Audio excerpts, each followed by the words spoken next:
60-year-old woman was referred to a gastroenterologist due to consistent discomfort and weight loss. She said that she had a tarry stool in the early morning which she had never experienced before. She presented with a 2-month history of burning pain in the epigastric abdomen and chest which radiated toward her back. Her pain worsened after taking aspirin and drinking coffee and was relieved after taking antacids.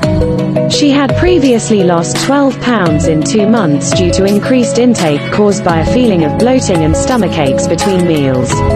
She also reported doubling her NSAID intake due to increased joint pain. During her visit, vital signs were measured and revealed as follows: blood pressure, 135/85 of a millimeter of mercury, temperature, 36.4 degrees Celsius, heart rate, 99 BPM, and oxygen saturation, 99%. More so, she revealed she was diagnosed with gastritis 5 years ago, but resolved with pharmacotherapy. She also had heart attacks 2 months ago and has started taking aspirin since then. She was diagnosed with diabetes mellitus and hypertension 6 years ago. From an early age, she worked as a sales manager in a private company. She had a history of smoking for 20 years and was an occasional drinker. She is fond of eating spicy food and chocolates when she is bored. Based on the patient's symptoms and history, the physician requested an esophagogastroduodenoscopy (EGD). VA biopsy of the antral portion of the stomach was consistent with moderate gastritis. No tumor was seen. In addition, the biopsy demonstrated significant growth of bacterial organisms, see Figure 2. The physician also performed a non-invasive test, a urea breath test on the patients, and turns out to be positive.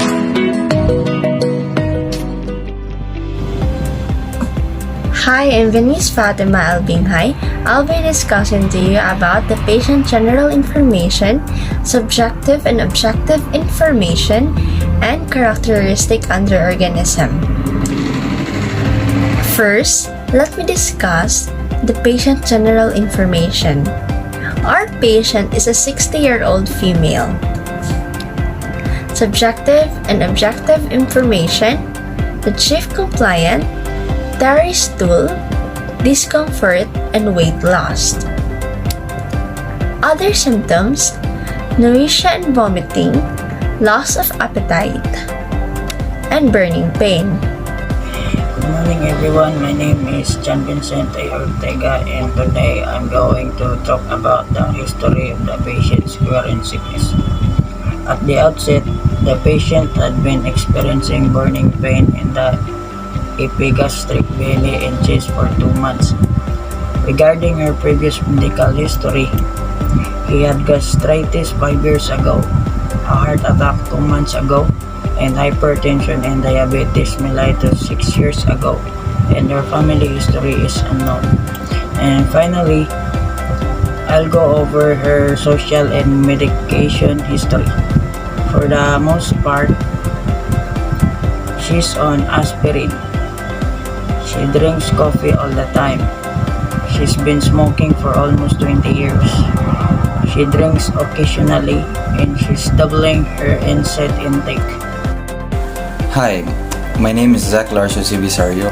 Now, I'm going to discuss first the comorbidities and the patient's physical examination. So, the comorbidities involved are diabetes mellitus, hypertension, and gastritis. For the patient's physical examination, results are as follows: blood pressure of 135/85 millimeters of mercury, body temperature of 36.4 Celsius, and 99 beats per minute for the heart rate and oxygen saturation levels. All are normal except for the blood pressure, because the normal blood pressure is 120/80 and the blood pressure of the patient is high and it indicates stage 1 mild hypertension. Now let us proceed to the pertinent labs. So based on the patient's symptoms and history, the physician requested an esophagogastroduodenoscopy (EGD). Moreover, endoscopic biopsy and urea breath test are both performed in this case. An endoscopic biopsy is an invasive means to test H. pylori infection. A biopsy of antral portion of the stomach was consistent with moderate gastritis. No tumor was seen. In addition, the biopsy demonstrated significant growth of bacterial organisms. And also, urea breath test, a non-invasive test, turns out to be positive. I'm going to discuss to you the differential diagnosis of K6, which tackle about the gastrointestinal infection. The list of possible conditions that we concluded with the help of the patient's information, lifestyle, history of drug medication, and especially the symptoms, we concluded into two gastrointestinal infection, and that is the gastroesophageal reflux disease and the peptic ulcer. In the process of deriving to the final diagnosis, we made a concept mapping about it for the better understanding. So, the patient's chief complaint is the tarry stool, discomfort, and consistent weight loss. So, with the provided symptoms, we concluded that it is a gastrointestinal infection. And as I've said earlier, due to her lifestyle and the history of drug medication, we concluded into two gastrointestinal infection, which are the GERD or the gastroesophageal reflux disease and peptic ulcer.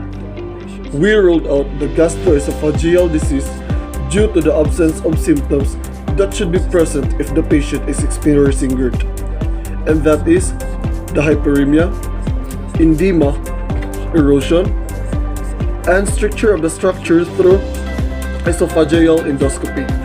Gastritis is usually the inflammation of the mucosal lining, but without breakage, while peptic ulcer disease involves a significant erosion and breakage of mucosal lining, as far as in the vasculature that causing bleeding. The result of the endoscopic biopsy test, the positive in moderate gastritis and positive in the bacterial growth organism, make us conclude that it is a peptic ulcer disease, and also it is supported by the urea breath test that turned out to be positive. Also, in determining the organism and the causative agent, we rely on the endoscopic biopsy. And the result of the endoscopic biopsy is positive in moderate gastritis and positive in bacterial growth organism. And also, the urea breath test resulted as positive. That's why we concluded that the main causative agent of that disease is the Helicobacter pylori, because the positive result of urea breath test indicates the presence of the H. pylori. Now for the taxonomy of the organism. The domain of the organism is Eubacteria. Kingdom is bacteria. Phylum is Proteobacteria. Class is Epsilon Proteobacteria. Order is Campylobacterales. The family is Helicobacteriaceae. The genus is Helicobacter, and the species of the organism is Helicobacter pylori. Characteristics. First, gram-negative bacteria has a spiral-like conformation, microaerophilic and motile because of fragilia, significant growth at 42 degrees Celsius, and last, measuring approximately 3.5 microns in length and 0.5 microns in width. Good day everyone, so I am Precious Iron Anyala, and today I will discuss to you about the virulence factors, culture and biochemical reactions, and diseases associated with Helicobacter pylori infection. Today I will discuss about the virulence factors of H. pylori, which is divided into three categories. So the first one is for colonization. This includes the urease, flagella chemotaxis system, and adhesins, which functions to neutralize gastric acid, bacterial movement to epithelial surface and deep gland adherence to gastric epithelial cells. For the immune escape, this includes the LPS flagella, which has low immunogenicity, molecular mimicry, and induced anti-inflammatory response. For the CAG-A and T4SS, this suppresses phagocytosis, decrease antimicrobial peptide, induce tolerogenic dendritic cell, and block effector T cell response. For the VAC-A, there is also the same with CAG-A and T4SS, which suppresses phagocytosis, induces tolerogenic dendritic cell, and block effector T cell response. For the gamma-glutamyl transpeptidase, this induces tolerogenic dendritic cell and block effector T cell response. And for the cholesterol A glucosyl transferase, this suppresses phagocytosis. And for the catalase superoxide dismutase, this suppresses ROS and NO. So for the arginase, this suppresses ROS and NO and block effector T cell response also. And lastly, there is the disease induction, which includes the CAG-A for T4SS, which has the associated disease of gastric adenocarcinoma and maltoma and PUD. For VAC-A, it is also the same but without the maltoma. Also for BAB-A, it is the same with VAC-A and HTRA, which is associated with gastric adenocarcinoma, the DUC-A, which is associated with the disease of duodenal ulcer, and the ICE-A for the PUD, and the OIP-A for PUD also. For culture and biochemical reactions. So first, for cultures in solid medium, because H. pylori is a fastidious organism, it can only grow under narrow sets of conditions. So it must be cultured on a nutrient-rich agars, and in most studies uses Columbia agar and Brucella agar bases. For the liquid medium, this also uses a nutrient-rich media such as brain heart infusions and Brucella broth. For the biochemical tests, this uses breath test or carbon isotope urea breath test. This identifies whether you have the infection of H. pylori. It can also determine whether you are fully treated with the said disease. So for the blood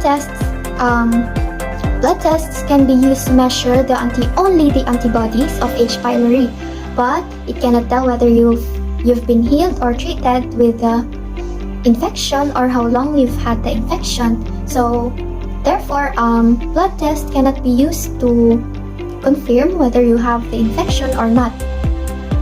So for the stool tests, it is used to detect the traces of H. pylori in your feces. So it can be used to diagnose whether you have been treated with the infection after the treatment. And lastly, for biochemical tests, there is the scope test or biopsy. This is a tissue sample taken from the stomach lining used to further detect and confirm whether you have the H. pylori infection. And lastly, for the diseases associated with H. pylori infection, there is the gastritis, the peptic ulcer, the gastric cancer, and the gastric mucosa associated lymphoid tissue lymphoma. So that's all. Thank you.